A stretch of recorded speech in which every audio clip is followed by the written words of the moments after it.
Fantasy from the fairway, the return after the Masters, and let's just get into it, man. I've never experienced pain like we've experienced back with T26, both of us. What are the odds of that? Also, shout out to Shrek, my boy Luio, who bogeyed the last to get to T26, who would have been in the thing if he didn't bogey the last. Like, I understand 18 is not the easiest hole at Augusta, but like, yeah, everybody else can par it. I think Paul Casey did the same thing. That's annoying. JT, it has to do with the rain, because before the rain, good. After the delay in the third round, the dude triple and all this crap. So disappointing. It's better than DeChambeau, who before the rain sucked and after the rain was home. So at what point do they ask him if he takes back his comments about the par at Augusta? What the par should. And I realized he wasn't home, but that's really where I wanted him to be. But sadly, he was there. Unfortunately, he was there. Shout out to Hideki, man. Hideki gets it done. No, facts. Like, actually, for the man that we have shit on week after week, and honestly, just for Japan, like, that's huge. Mm-hmm. It is. I don't live in Japan. I've never been. You've been. So the question that I will have is, because they love baseball as well. Yep. All right, let me go this way. Is Hideki Matsuyama now Ichiro? He's the Ichiro of golf. Yeah, if you get, for sure. So I guess the question would be, what I wonder, like, how he ranks all time in Japanese figures, like literally with Ichiro. Like, I understand they're hand in hand now. For sport wise, they're the GOATs, but I wonder, like, does this overtake Ichiro? Does he still have to do more, or is it not even close? I mean, I guess we don't know, but we assume. We're assuming he has to do a lot more. Ichiro put together one of the best Japanese, but one of the best statistical careers of like all time, not just Japanese players. That is fair. It's just I don't know. It's kind of a cool thing to think about, Hideki and Ichiro. This might be going over some people's heads who are here for the golf only. Yeah, thanks. Ichiro Suzuki, millionaires. If you haven't heard of him, just Google him. He's a GOAT. He'll be the first Japanese player in the Major League Baseball Hall of Fame. But we move on. These are still the same. Let's just Harbor Town Golf Links. Yes, a course that me and you are way too familiar with. We'll get there on the key stats slide. We'll go into that a little more. Okay. Hilton Head, South Carolina, par 71, 7099. It's supposed to say Davis Love the third. I don't know why it says David. I figured. It was a mispunch. Those keys are next to each other. I think the others are spelled right. And again, we are 4 of the last 5 winners.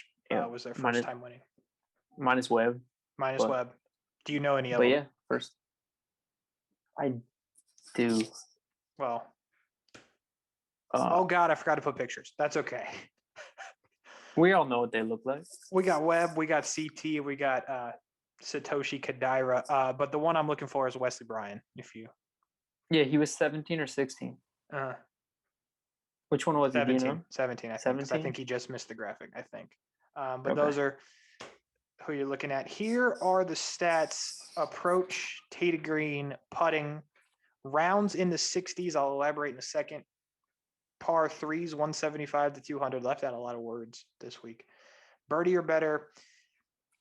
And I think the biggest key stat is at a top tracer alternate shot range. We shot under par at Harbor Town Golf Links. How many was it? Because we ran out of time. It was like 3 or 4. We were having a round. Yeah. We were having a round. Yeah. And we thought we were too big to finish the round. We decided to go to Bethpage. Right. Yeah. But I guess we didn't run out of time. We got bored or something. Yeah. Well, it's just too easy when you're 3 or 4 under par. Facts. And we started out bad. Also, Harbortown Golf Links, another key stat. The first time I ever beat one, Jenkins Jr. III in Golf Club 2019. Mm-hmm. Oh, that's right. Golf Club. Yep, for sure. The one and only time. So I like the fact that this tournament is like an accuracy course rather than like a bomber's course. I feel like golf's just turning into a bomber's game, and for some reason, I love watching Harbortown each year. And another thing, I guess it goes with the round in the 60s, but we'll get there in a second. It's definitely a second shot golf course, but it's not a second shot golf course if you're in the trees or in the rough. Correct. Yeah, so you need to be accurate off the tee for sure. So rounds in the 60s, though, it's interesting. Every year almost, the cut is to a point where if you don't shoot 4 rounds in the 60s or 2 rounds in the 60s, let's say to start, you don't make the cut. And you have to be severely under the 60s to usually win this event. So what I looked at was if you are not in the 60s on the reg, you probably ain't going to do well. 10K and above. Let's get into it. Some vast differences on our boards here. I'll let you go first. Yeah, I got Colin Morikawa ranked 1 at $10,500. He's 6th in fairways in regulation or driving accuracy, whatever you want to call it, and 5th in greens in regulation. This is once again a course you don't have to be long at. Colin Morikawa is not. He's 131st in driving distance. So I think this course is honestly just like a perfect course for Colin Morikawa. Webb won, and Morikawa is a very similar player to Webb. I just like Morikawa here, and I think he's very reasonably priced. I can vibe with it, but I can't vibe with it more than any of the people I have in front of him. But I think he's a solid 4. Let's talk about Patrick Cantlay. I have Patrick Cantlay listed as I wouldn't pick either, to be honest, but Dustin if I had to, which means that has Cantlay as DFL. He's been bad recently. You have Berger 3rd. I have Berger 5th because of trauma with Berger. Hate him. I think you're mad at Patrick Cantlay. It's been recent. It's been a lot though. He withdrew. Yeah. He was bad at the players, and he was bad at the match. Sure. Like when you because he hasn't been playing. When you do that up, he's been bad for 3 months. This will be the 3rd month, but I think I left my sunglasses at work. Unlucky, dude. Is it bright in there? In here? Yeah. No, I'm just thinking about that. I left them at work. That's it. All right, I'll have to get those when I go back. Anyway, the only reason I put Patrick Cantlay here is because of players over the past 10 rounds at Harbortown Golf Links. He ranks number 1 in strokes gained on average. He gains over 2.5 strokes on the field per round at Harbortown. And so I'm just thinking Patrick Cantlay's like elite. We all know elite players go through their patches. Like Brooks sucked for a while. Dustin went and shot the 80s a couple of times. I think this is Patrick Cantlay's week to come back. That is fair, but I can't imagine playing him at 10-9 when he hasn't made the cut in 2 straight events and then had too much sunnies. Probably some low ownership, to be honest. That is fair.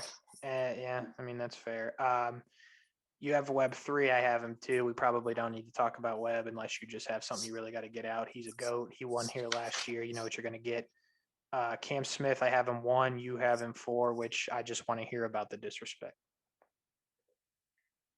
Yeah, for me, it was Masters, par 5, decides to lay up, and then goes into the fucking water. So 4. I have no trust in him, no faith. 4. JT, you can't lay up and then go water when you're 4 under and in like 7th place. Oh. Can you see me now? Mm-hmm. All right, we're good. I heard you the whole time too. All right, cool. The disrespect is fine. Cameron Smith will do fine, people. Daniel Berger.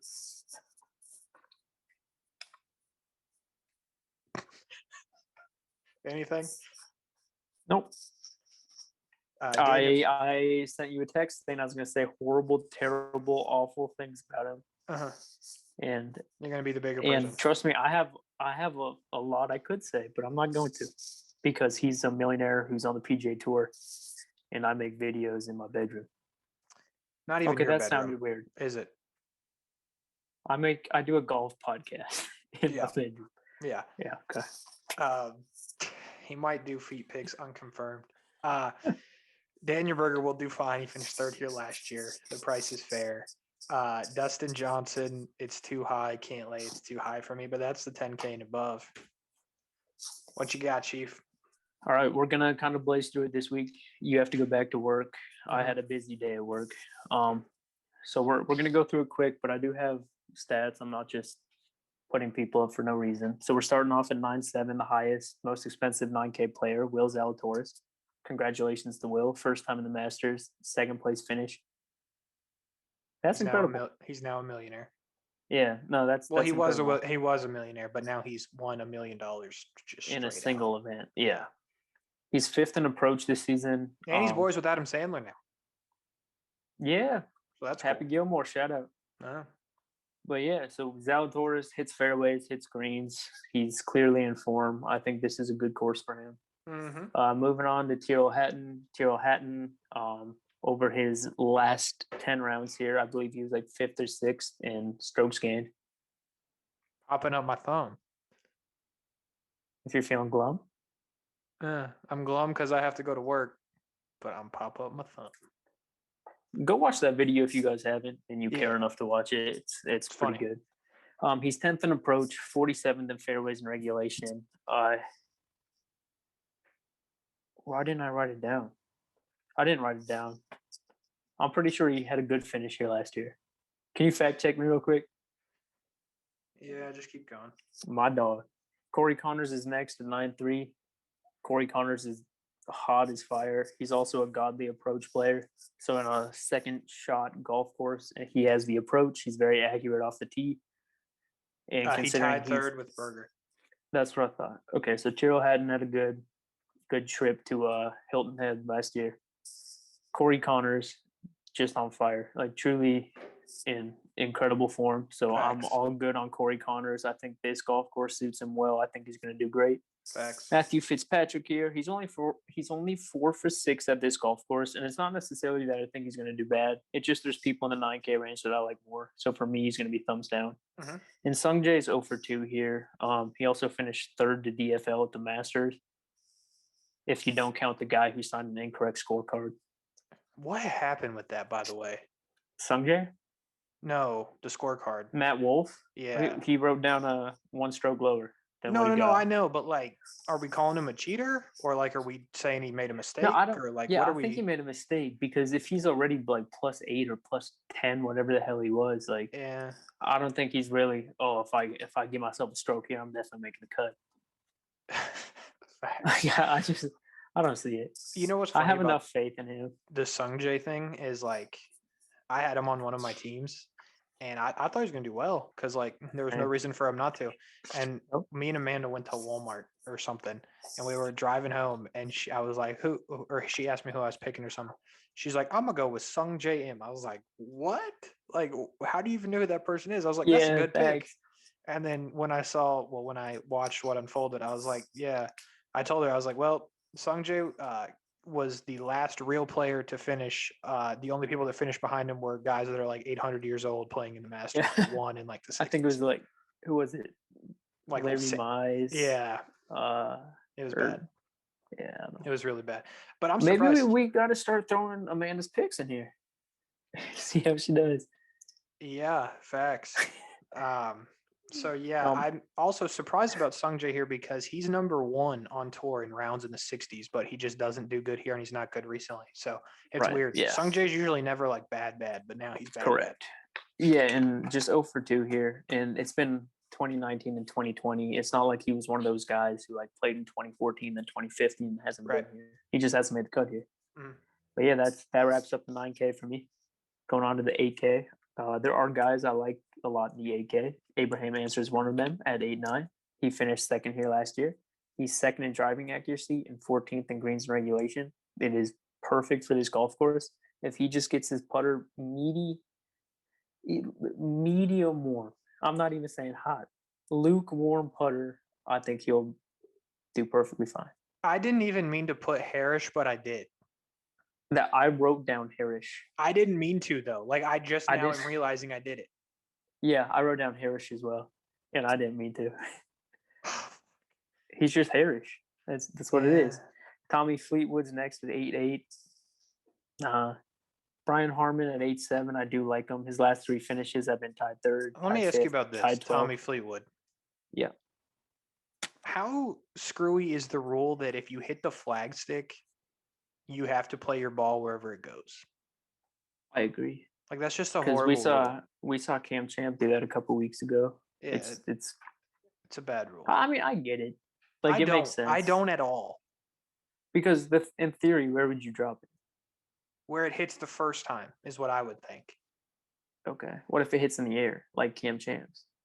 No, I'm saying like, okay, so it hits the stick and then it usually then comes down and flies, like wherever it lands. Yes. Okay. Yeah, that's bullshit. That. If you hit the flag stick and your shot goes from hit the flag stick and now you're playing from 40 yards away in the rough. Like it's just stupid. I get that. Yeah, no, I'm with it. Shout out Tommy Fleetwood for the hole-in-one too. That was pretty crazy. And Corey Connors. Yep. 2 hole-in-ones at the Masters. That's pretty cool. Mm-hmm. But yeah, Brian Harmon, like him. He's good. He's hot. I think he's one of the short players. Well, actually, physically short and doesn't hit the ball that far. So, him and Answer. Good course for Brian Harmon. Yeah, it's the Harris and accuracy Kuchar, this week. The bigger boys. What a fight that would be. I think Harris gets him just because of age. You have a chicken fight in the pool. Who do you want? Oh, give me Harris. And who you got on top of Harris? Who's Chesson Hadley? I think he has good reach. He probably has really long arms. Fair enough. And he's not that heavy, so Harris can be very mobile in the water. There you go. All right. There it is. Sergio's a no. He's 2 for 4 here. He just doesn't fit the course. He's very long off the tee. He gains a lot of strokes off the tee, but he's also very inaccurate off the tee. He's 126th in driving accuracy, and he doesn't really make up with it in approach because he's 67th in strokes gained approach. I'm going to stay away from Sergio at 8.6. Harris, I'm good with. Tied 21st at the Masters, which was his best finish in a while. This is mostly just a feeling thing for me. I don't know why, because I haven't played him in the longest time because you would be stupid to play him right now. I think he's playable this week. I like him. He's 36th in fairways in regulation. He hits the fairways. He's usually good for a green in regulation. I like him. And then the big old... Oh, never mind. We got Billy Ho first. Billy Ho. No. His last 6 starts, can you... Oh, damn. I should have done some math and averaged it. It's not good. It's not $8,200 worth it. His last 6 starts have been 95th, 53rd, 2nd. So there it is.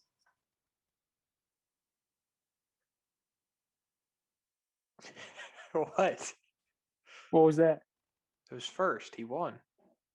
What did he win? WGC. Oh. What'd you write? 2nd? Yeah. Dude, my fucking laptop's broken. He won. Billy Ho. Okay, so Matt Kuchar, let's just keep going. Yeah, Billy Ho sucks. Kuchar's good. 3rd best in strokes gained here over his previous 10 at 1.72. He hasn't missed a cut here since 2004, which is 16 for 16. He has finishes since 2014 of 1st, 5th, 9th, 11th, 23rd, 2nd, and 41st. Good on Kuchar. 7K after a slight hiccup. We're going to move and groove. He's going to go check some of that out. Siwoo Kim is first. If you go in that order, he's playable, I guess. Russell Henley would be next at 7.9. He's tied 16th for rounds in the 60s. He's good on approach. He's a good putter. Definitely could play Henley, although he's only 3 out of 7 here in his career. McIntyre, not sure what to tell you.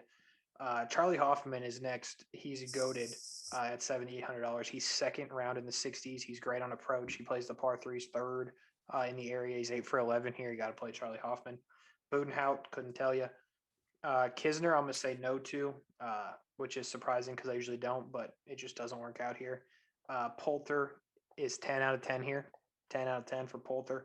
4 straight top 14 finishes here. You could ride with Poulter. Brendan Grace is a no. He's outside top 100 in most of the stats. Matt Wallace, again, playable. He's 4th on approach on tour. Chris Kirk at $7,500. He's 5 out of 7 here, playing well this year. 38th on approach, 24th tee to green, all the things. But I don't like him as much as Munoz. Munoz, though, playable. 38th on approach. I don't know what that's supposed to be. 28th rounds in the 60s. Welcome back. Did you get to the bottom of what you were looking up? I did. And what'd you come up with? DraftKings has wrong. They just didn't put in the number, the first. They didn't enter that into his game logs. Yeah, they did that. That's facts.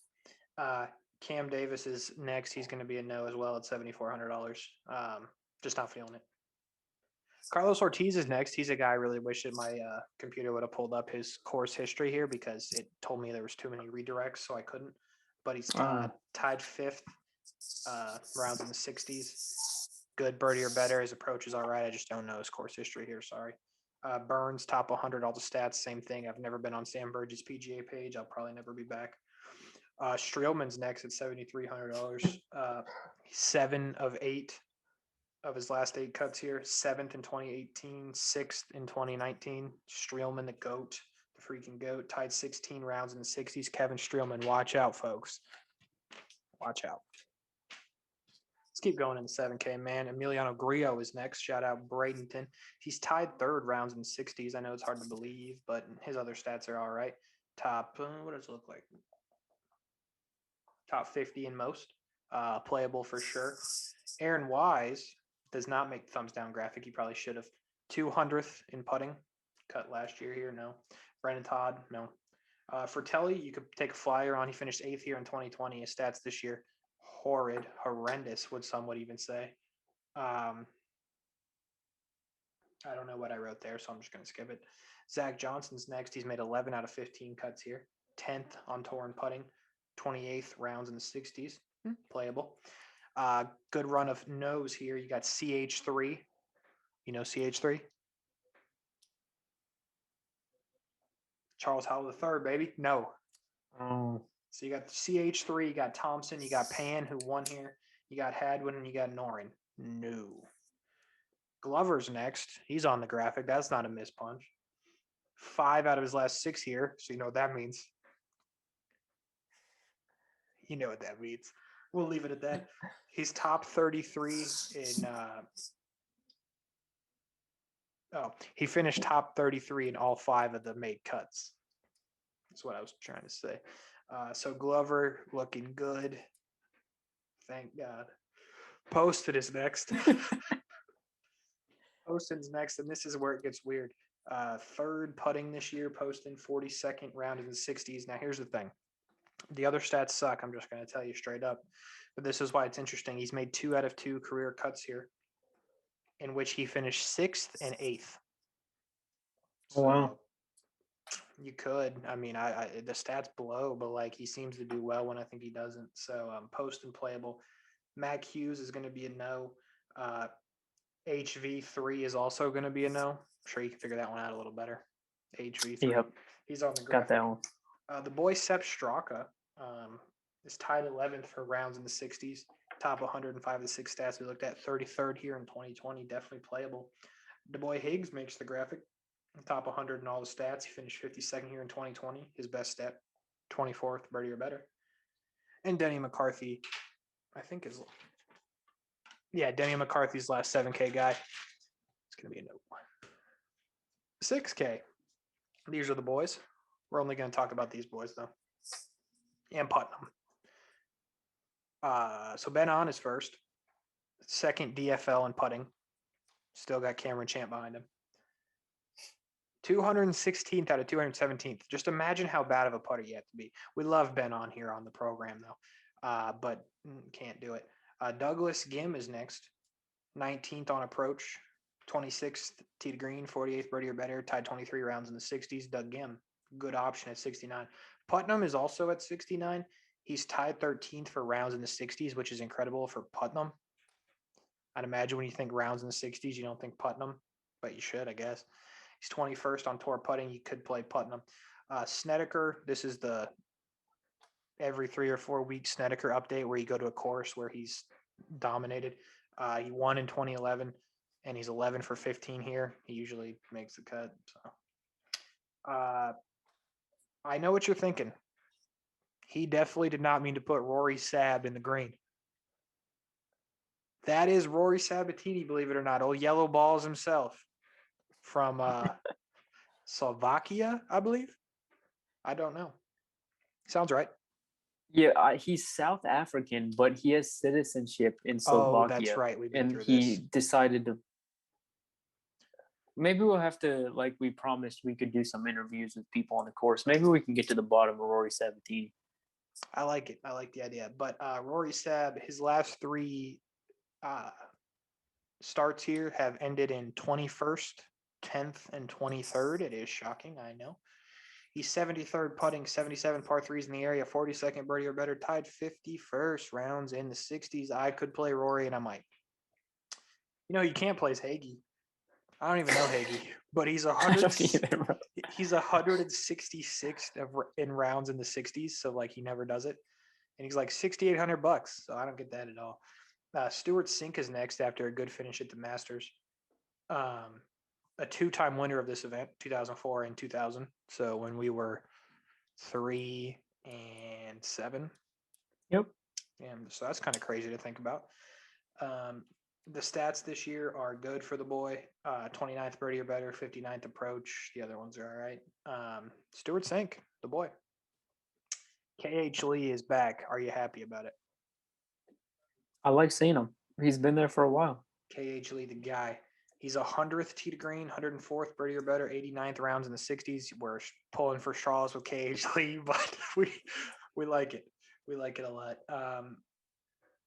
Why on God's green earth is Patton Kazire $6,500? I was looking through it and I was wondering the same thing. He's 13 for 15. He averages in the 60s. I don't know. Yeah, I was like going through it. I'm just like, what in the hell? He definitely doesn't fit on this page. No, and like I don't get it. I don't. If you don't play Patton Kazire, you probably shouldn't be playing fantasy golf in general. He's tied 8th for rounds in the 60s, 37th birdie or better, top 100 in all. He's made 3 out of 5 cuts here. Like you might need your head examined if you don't play the boy Patton. I don't need to say much about the bottom half of the 6K graphic, except per the usual, Ches Reavy is a no. It's so sad. He's the nicest dude on the planet. Yo, however, though, like low-key, Ches Reavy might do well. I just had to. Okay. McDowell and Willett guaranteed won't. Yeah. 6'4" to 6'0". What? We got 2 Hogues. We got 2 Hogues. Yes, we do. We got Tom Hogue, Bo Hogue, possibly Tom Hoagie. Definitely not Bo Hoagie. It's definitely Tom Hoagie and Bo Hogue. Maybe we just got to start doing it Tom Hogue and Bo Hoagie. I like it. So you got Tom Hogue. Tied 28th rounds in the 60s. He finished 55th here in 2018, which isn't that great, but he made the cut. 28th approach, 65th tee to green, 81st putting, 32nd birdie or better, 86 par 3s in the area. Got to play Hogue if you need somebody at 64. 63 is Wes Bryant. The 2017 champ is Wes Bryant. I didn't look at any of the stats. It's Wes Bryant. Bo Hoagie is next. Our boy Bo Hoagie back at 6,200, which is fair. He's been bad recently, but that's not stopping me. That's not stopping me now. I saw him on Instagram. I follow Bo Hoagie. He was playing one of the holes in practice, hit a nice little approach shot. Couldn't see it from the angle, but I assume it was good. I saw his divot go flying, so I knew he really got a hold of it. So that gave me some confidence. He's tied 63 rounds in the 60s. Doesn't scare me. 87th tee to green. Love to see it. 86th putting. Bo Hoagie. Kevin, help me out here with this one. Jinzun Zhang. I believe it's Zhang because Jung Ho Kong. So I believe it's Zhang. Jinjun Zhang. Well, he's tied 77th rounds in the 60s. KH Lee and Zin Jun. Always great. Always. Always. And the 6K, I wouldn't. Oh, okay, yeah. We're to the picks now.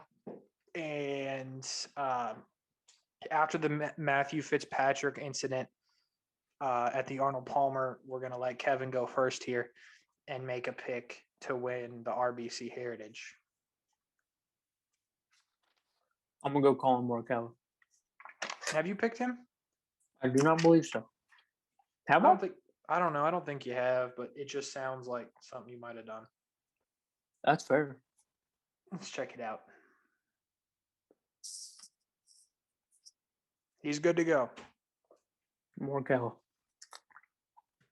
So you're in it for blood now because I'm gaining on you. Yeah, gotta be. So as you pick Morikawa, I have a lot of options here. There's a lot of things I could do. Yes. Where the hell did you go? I need. Okay. I'm back. Sorry, my phone said 20%. And then we're almost done because I'm going to want to see what you have to think about this. So I'm out for blood as well, and I need a good finish. And that is why the only foreseeable option is Charlie Hoffman. Yeah, no, I'm with it. Charlie Hoffman. Just because his shirts and hats are garbage doesn't mean his game is garbage. Ants on Food 2.0. Only intellectuals will get that joke. Yeah. Do you get it? I do. It's because you're an intellectual. Charlie Hoffman's going to win the RBC Heritage. All right. Who's going to finish top 25? You get to go first, my guy. That's facts. I do. Isn't Charlie a 7K golfer? Yeah. We're not going to just double down on Charles. I would, but we're going to make it fair, and we are going to pick. We're going to pick the boy. We're going to double. You know who we're going to double down on? Okay. Streelman. He did it for me once. He's going to do it for me again. Give me Streelman. Give me Hoffman. Give me the 7K connection to win and finish top 20 and take down the major champion, Colin Morikawa. All right. Who, by the way, on Monday played at the PGA Championship course this year because it's in South Carolina as well. Oh, that's pretty smart. Kiowa or whatever. Yeah.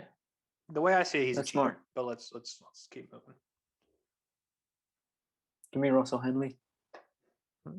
Russell Henley, a good pick. I just love him. He's good. I pick him too often though. This will be my last time picking Russell Henley because I pick him. I think that's like my third time. You've definitely got some points from Henley at some point. Yeah, so this is my last Russell Henley play. Russell Henley got you 24.3 points when you picked him to win. Don't know when that was. A while ago. I lied to you. That was me. That was when I picked him. He got you 23.7. Okay. And he finished T3 at the CJ, in which you picked him for top 25. That's tough scenes. I got the 10% battery now. That was fast. Well, that's it. Good thing, because it's over. That'll do it. Fantasy on the Fairway, the RBC Heritage.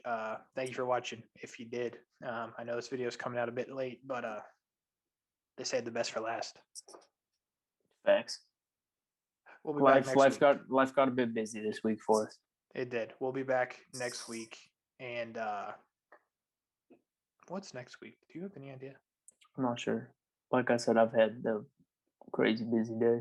I usually look, but I didn't.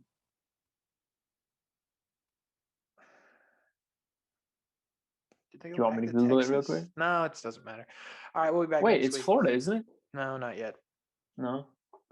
No. Florida's the first week of May. Okay. I think they go back to Texas for something. I don't know why I think that. Byron Nelson, I think. Maybe not. Fantasy from the Fairway. That'll do it. Like, subscribe, do the things. Peace out.